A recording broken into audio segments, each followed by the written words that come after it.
అనుసంధానం చేస్తున్నారు. చేసి 12,000 రూపాయలు ఇస్తున్నారు. 500 రూపాయలు బోనస్ ఇస్తున్నారు. సరే,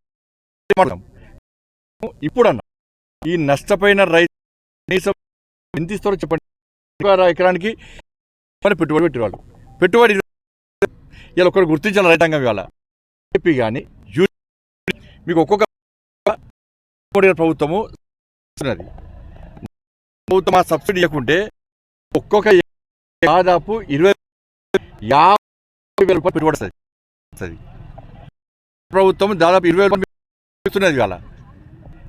అందుకే 20,000 రూపాయలు 25,000 మాత్రమే పెట్టుబడి వస్తుంది.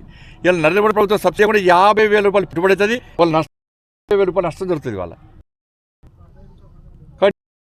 గత ప్రభుత్వం లెక్కనే ఈ ప్రభుత్వం మీరు ఫస్ట్ ఇంప్లిమెంట్ చేస్తారా చేయరా? మీరు కూడా పంటల బీమా అని చెప్పి ఏదో కొత్త స్కీమ్ తీసుకొచ్చి ఇక గత ప్రభుత్వం ఫసల్ బీమాని ఇవాళ అమలు చేస్తే ఇవాళ ఈ నష్టం జరిగేది కాదు. వాళ్ళకి న్యాయం జరిగేది. కాబట్టి రాష్ట్ర ప్రభుత్వం వెంటనే స్పందించాలి. ఇవాళ అంచనాల పేరుతోని, సమీక్షల పేరుతోని, నివేదికల పేరుతోని దయచేసి కాలయాపనేయద్దు. ఇప్పుడు చూస్తున్న రైతులు ఎట్లేడుతారో చూస్తున్నారు ఇవాళ. సరే, అనుకోకుండా జరిగినటువంటి ఈ ప్రకృతి జరిగిన ఇబ్బంది కావచ్చు, కానీ దాని ప్రభుత్వాల మీద ఉంటుంది.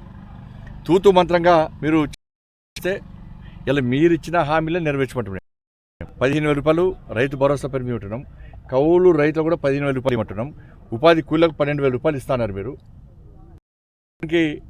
అనుసంధానం చేస్తున్నారు. వాళ్ళకి 12,000 రూపాయలు ఇస్తున్నారు. బోనస్ ఇస్తున్నారు. నష్టపడ్డ రైతులకు ఎప్పుడప్పుడు ఆదుకుంటా అన్నారు. వాళ్ళని ఆదుకోవాల్సిన బాధ్యత మీ మీద.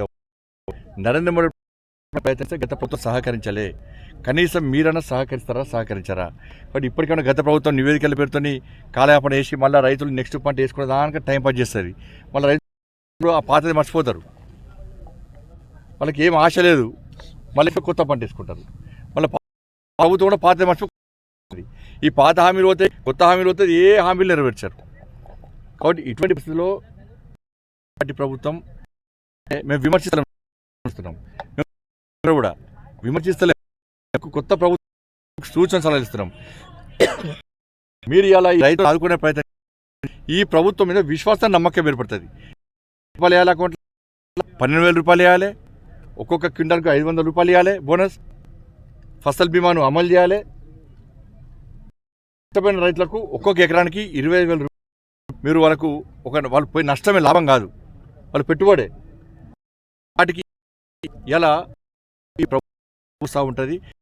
20,000 రూపాయలు అడిగినాం కదని చెప్పి మీరు 5,000 రూపాయలు 10,000 రూపాయలు ఇచ్చి చేతులుకునే ప్రయత్నం చేయాలి. మేము ఎక్కువ అడుగుతలేము. రైతులు వాళ్ళ నోటు ద్వారా వచ్చిందే. వాళ్ళు ఏమో 50,000 నష్టం, 50 పెట్టలేరు. వాళ్ళు 1,00,000 రూపాయలు పెట్టుబడి పెట్టడం అంటలేరు. వాళ్ళు నిజాయితీగా నిబద్ధతని 20,000 రూపాయలు మేము ఒక ఎకరాన్ని పెట్టుబడి పెట్టినాము. మేము ఎట్లా అప్పులు పోయినసారి ప్రభుత్వం, ఈసారి ప్రభుత్వం ఆదుకుంటే మేము ఓట్లేసి గెలిపించాం.